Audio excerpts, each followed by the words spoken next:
ঘটনাটি শুরু হয়েছে 2014 সালে। তখনই এই ব্যাংকের রাষ্ট্রের প্রথম সারির প্রধান বাণিজ্যিক ব্যাংক সোনালী ব্যাংক পিএলসির বিজ্ঞপ্তি প্রকাশিত হয় এবং সোনালী ব্যাংকের প্রিলিমিনারি লিখিত এবং ভাইবা পরীক্ষায় উত্তীর্ণ হওয়ার পরে আমাদেরকে নিয়োগ দেওয়ার কথা থাকলেও তারা আমাদেরকে নিয়োগ থেকে বঞ্চিত করেন। সোনালী ব্যাংক এক্ষেত্রে আমাদের সাথে দুটি অন্যায় করেছেন। এক, সোনালী ব্যাংকের যে সার্কুলারটি ছিল সেখানে মুক্তিযোদ্ধা কোটায় সম্পূর্ণ পরিমাণে তাদের সংখ্যাটা ফিল আপ না হওয়ায় বা পরিপূর্ণ না হয় সেই মুক্তিযুদ্ধ কোটা থেকে অর্থাৎ তারা নিয়োগ দিতে না পারে সেটি মেধা কোটা থেকে পরিপূর্ণ করা হয়নি। দ্বিতীয়ত, তারা আমাদের দাবির প্রেক্ষিতে একটি প্যানেল ঘোষণা করেছিল এবং বলেছিল এই প্যানেল থেকে ক্রমান্বয়ে মেধাবীদেরকে নিয়োগ দেওয়া হবে। যেহেতু প্যানেল একবার শুরু হয়েছে সেই প্যানেলটি একবার করার পরে সেটি বন্ধ করে দিয়েছে। আমাদের দৃষ্টিতে, আইনগত দৃষ্টিতে সোনালী ব্যাংক কর্তৃপক্ষ আমাদের সাথে দুটি অন্যায় করেছেন। এক, মুক্তিযুদ্ধ কোঠায় অনেকগুলো আসন খালি থাকা সপেক্ষেও মেধাবীদেরকে সেখানে নিয়োগ দেওয়া হয়নি। দুই, একটি প্যানেল শুরু করার পরে সেই প্যানেলটিকে চক্রান্ত করে থামিয়ে দেওয়া হয়েছে এবং কার ইশারায় থামিয়ে দেওয়া হয়েছে, কিসের ইশারায় থামিয়ে দেওয়া হয়েছে সেটি আমাদের কাছে পর্যাপ্ত পরিমাণ প্রমাণ আছে। এবং আপনারা জানলে অবাক হবেন, সোনালী ব্যাংকের ওই সময়ের সমস্ত ভাইবার রিপোর্ট আমাদের হাতে চলে আসছে। ওনারা যেটি করেছেন, অনেককে 68 নাম্বার দিয়ে, অর্থাৎ যাতে এই নাম্বার থেকে বেশি না পায় সেভাবে ভাইবাতে বঞ্চিত করে অন্যায়ভাবে অনেককে নিয়োগ দেওয়া হয়েছে। সমস্ত ডকুমেন্টস এখন আমাদের হাতে আছে।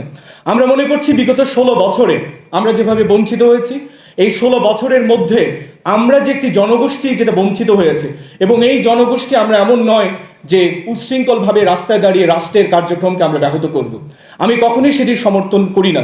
এবং এখন আমাদের কাছে যিনি নেতা আছেন, রাষ্ট্রের যিনি কর্ণধার professor doctor Mohammad Yunus sir, তিনি আমার বিশ্ববিদ্যালয়ের শিক্ষক, তিনি একজন প্রথিত যশা প্রফেসর, তিনি একজন মাইক্রোক্রেডিট বিজ্ঞানী এবং তিনি একজন সৃজনশীল মানুষ। তিনি নিশ্চয়ই বিশ্বাস করবেন যে এই প্রগতিশীল যে আন্দোলন এবং এই যে বিশ্ববিদ্যালয়ের যে মেধাবী ছাত্রদেরকে বঞ্চিত করা হয়েছে সেই বঞ্চনার অধিকারটুকু তিনি আমাদেরকে ফিরিয়ে দেবেন।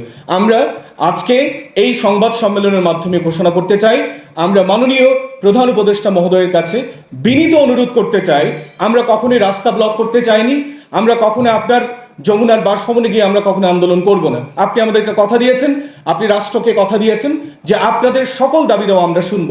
16 বছর ধরে নির্যাতিত নিষ্পেষিত মানুষের কণ্ঠ আমরা রুখে দিব না। আমরা সেই নির্যাতিত নিষ্পেষিত মানুষের একটি অংশ। আপনার কাছে আমরা বিনীতভাবে অনুরোধ করছি, আপনি সেই সময়কালীন সোনালী ব্যাংকের যারা কর্ণধার ছিলেন জনাব প্রদীপ কুমার এবং সেই সময়কালীন যিনি আইনগতভাবে আমাদেরকে একটি স্বৈরাচারী আইনের মাধ্যমে আমাদেরকে বঞ্চিত করেছেন, ব্যারিস্টার তাপস, ওনাদের মাধ্যমে যে ক্ষতি হয়েছে সেটা আপনি মাননীয় প্রধান উপদেষ্টা মহোদয়, আপনি যদি এখনই সোনালী ব্যাংকের সেই ডকুমেন্টসগুলো দেখেন, অবশ্যই আপনি সেখান থেকে আমাদের সাথে যতটুকু অন্যায় হয়েছে সেই অন্যায়টুকু আপনি বুঝতে পারবেন। তো আমরা 2014 সাল থেকে 15 সালে যখনই ভাইবার রেজাল্ট হয়েছে, রেজাল্টের পরে আমরা ব্যাংক কর্তৃপক্ষের সাথে কথা বলে তারা আমাদেরকে বলেছেন যে প্যানেল থেকে নিয়োগ দেওয়া হবে।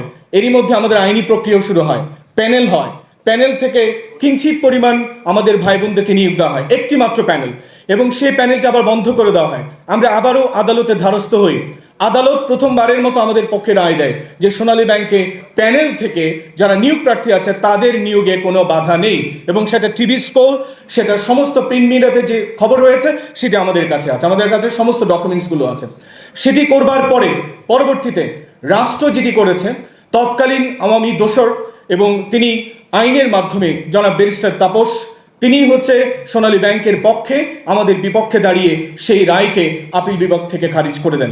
আমাদের শত শত তরুণের স্বপ্নকে তিনি ভেঙে চুরমার করে দেন এবং আমরা এরপরে আইনগতভাবে আর সামনে যাওয়ার কোনো সুযোগ হয়নি। আমরা মনে করি এই আইনটি করার মাধ্যমে, এই রায়টি দেওয়ার মাধ্যমে আমাদেরকে বঞ্চিত করা হয়েছে।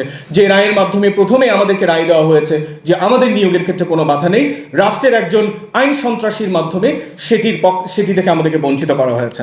কিন্তু আমরা এরপরেও অনেকবার ব্যাংকের সাথে যোগাযোগ করেছি। ব্যাংক ওই সময়ের মধ্যেই তখন দ্রুত একটি চালচাতুরির মাধ্যমে বিএসসি নামক একটি কমিটি গঠন করে ফেলে, ব্যাংকার সিলেকশন কমিটি, যেটি করবার মাধ্যমে প্রক্রিয়াগতভাবে আমাদের নিয়োগকে আরও বেশি বন্ধ করার একটি পথ সৃষ্টি করে। ব্যাংক যুক্তি দেখায় যে বিএসসি হলে এখানে আর নতুন করে নিয়োগ দেওয়ার কোনো সুযোগ নেই।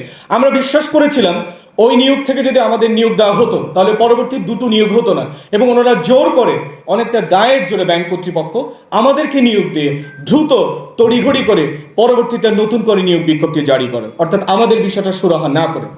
তো সেদিনই সকল বঞ্চিত মেধাবী তরুণরা সিদ্ধান্ত নেয় শেষ ভরসাস্থল হিসেবে আবারও আমরা আইনের কাছে যাব। তো আমরা আইন থেকে যখন বারবার ব্যতীত হয়েছি, আমাদের পক্ষে যিনি আইন অ্যাটর্নি হিসেবে কাজ করেছেন ছাত্রদের পক্ষে, তিনি এখনও সুপ্রিম কোর্টে কাজ করেন, শ্রদ্ধাভাজন জ্যোতির্ময় বড়ুয়া, ব্যারিস্টার জ্যোতির্ময় বড়ুয়া স্যার।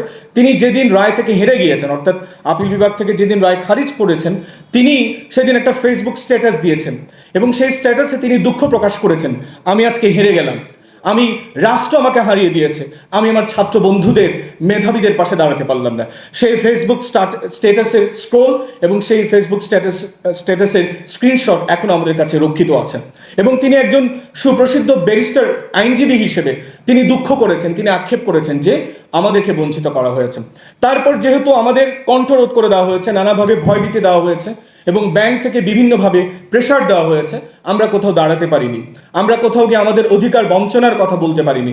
এখন বর্তমান সরকারের যে নতুন সরকার, যে অন্তর্বর্তীকালীন সরকারের কাছে যেভাবে মানুষের যাবার সুযোগ হয়েছে, আপনারা জানেন তখন সেভাবে যাওয়ার সুযোগ ছিল না, যার কারণে আমরা পুরোপুরিভাবে হতাশ হয়ে রাষ্ট্রের কাছ থেকে বিমুখ হয়ে পড়েছিলাম। তবে আমরা আশা করেছিলাম একটা দিন আসবে, যদি দরকার হয় 20 বছর পরে হলেও আমরা সেটার জন্য কথা বলবো, যদি দরকার হয় 25 বছর পরে হলেও আমরা সেই অধিকার বঞ্চনার কথাটি রাষ্ট্রের কাছে তুলে ধরবো।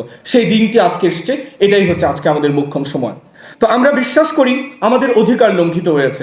বৈষম্য বিরোধী ছাত্র আন্দোলনের মাধ্যমে নতুন বাংলাদেশের মাননীয় প্রধান উপদেষ্টা professor doctor Mohammad Yunus sir আমাদের নিয়োগের অধিকার ফিরিয়ে দিবেন বলে আমরা দৃঢ়ভাবে প্রত্যাশা করি। আপনাদের কাছে প্রিয় সাংবাদিক বন্ধুগণ, সম্মানিত সাংবাদিক বন্ধুগণ, আপনাদের কাছে একটি প্রশ্ন থাকতে পারে যে ভাইবা দেওয়ার পরেই কেন আপনাদেরকে নিয়োগ দেবে? আমরা এটি স্পষ্টভাবে বলতে চাই যে ভাইবা দেওয়ার পরেই নিয়োগের জন্য কিন্তু আমরা এখানে আসেনি। অনেক ব্যাংকে ভাইবার পরে অনেকে নিয়োগ পান, অনেকে নিয়োগ পান না। তবে আমাদের ক্ষেত্রে যেটা হয়েছে, সবাইকে নিয়োগ দেওয়ার কথা এবং সেটি রাষ্ট্রের সর্বোচ্চ আদালত থেকে সেই রায়টা দেওয়া হয়েছিল। আমরা সে কারণেই এখানে এসেছি এবং আমরা বিশ্বাস করি মাননীয় প্রধান উপদেষ্টা মহোদয়, যিনি তৎকালীন সোনালী ব্যাংকের যারা কর্মকর্তা ছিলেন তাদের কাছ থেকে যদি তৎকালীন ফাইলগুলো দেখেন, অবশ্যই তিনি বুঝতে পারবেন এবং তিনি এখনো আমাদের বঞ্চনার অধিকার ফিরিয়ে দিতে পারবেন। তিনি ব্যাংক কর্তৃপক্ষকে নিয়োগ আদেশ দেওয়ার মাধ্যমে আমাদের নিয়োগকে পুনর্বহাল করতে পারেন। এবং আমরা জানি বিসিএস কার্ডের 28তম বিসিএস থেকে 46তম বিসিএস 42তম বিসিএস পর্যন্ত অনেককে নিয়োগ দেওয়া হয়েছে। ওনারাও 16 বছর ধরে বঞ্চিত ছিল এবং তারা নিয়োগ পেয়েছেন। অনেকের চাকরিতে পুনর্বহাল করতে আদেশ দেওয়া হয়েছে রাষ্ট্র থেকে। আমরা আশা করি দ্রুততম সময়ের মধ্যে রাষ্ট্র আমাদের এই বিনীত আবেদনটি সাদরে গ্রহণ করবেন এবং আমাদের অধিকার ফিরিয়ে দেবেন। আমি ব্যক্তিগতভাবে বলতে চাই যে এখানে যারা মেধাবী তাদেরকে মেধা অনুসারে একের পর এক কয়েকটি প্যানেলের মাধ্যমে নিয়োগ দেওয়া হোক এবং এখানে আমাদের দাবি একটাই যে ধারাবাহিক প্যানেলের মাধ্যমে সবাইকে ক্রমান্বয়ে নিয়োগ দেওয়া। এবং আপনারা জানেন এখানে অনেকে আমাদের চাকরির বয়স শেষ হয়ে গেছে এবং এখানে সবাই বিশ্ববিদ্যালয় থেকে সর্বোচ্চ শিক্ষিত ব্যক্তিগণ, তারা পরিবারের প্রতি এখন দায়বদ্ধ, সমাজের প্রতি দায়বদ্ধ এবং তারা অনেক কষ্ট করে যেই মামলাটি চালিয়েছে, প্রচুর অর্থ ব্যয় করেছে, তারা সর্বদিক থেকে নিঃস্ব হয়ে গেছে। এবং এই জায়গাটাতে মনে করি রাষ্ট্রের কাছে এখন রাষ্ট্র যদি আমাদের চায়, অবশ্যই আমাদের এই কর্মসংস্থান ফিরিয়ে দিবেন। আর যদি রাষ্ট্র আমাদেরকে কর্মসংস্থান ফিরিয়ে না দেয়, তাহলে আমাদের পথে বসে কিংবা আমাদের আত্মহত্যা ছাড়া কোনো ধরনের পথ খোলা আছে বলে আমি মনে করি না। অনেক ভাইয়েরা আমাকে বলেছেন যে এই চাকরিটার উপর আমার অনেক কিছু ডিপেন্ড করছে এবং আমার একটা নিশ্চিত চাকরি রাষ্ট্র আমাকে দেয়নি এবং সেই চাকরি থেকে বঞ্চিত করা হয়েছে। আমরা বিশ্বাস করি মাননীয় প্রধান উপদেষ্টার কাছে, গোয়েন্দা সংস্থার মাধ্যমে, সাংবাদিক ভাইদের মাধ্যমে আজকেই এই নিউজটি চলে যাবেন এবং তিনি খুব দ্রুত আমাদের সাথে কথা বলবেন। এবং আমরা এই প্রেস কনফারেন্সের মাধ্যমে বলতে চাই, আজকে বহু বছর পেরিয়ে গেছে কিন্তু এখন আমরা ন্যায় বিচারের জন্য আশা করছি। আজকে পর্যন্ত আমরা ন্যায় বিচার পাচ্ছি।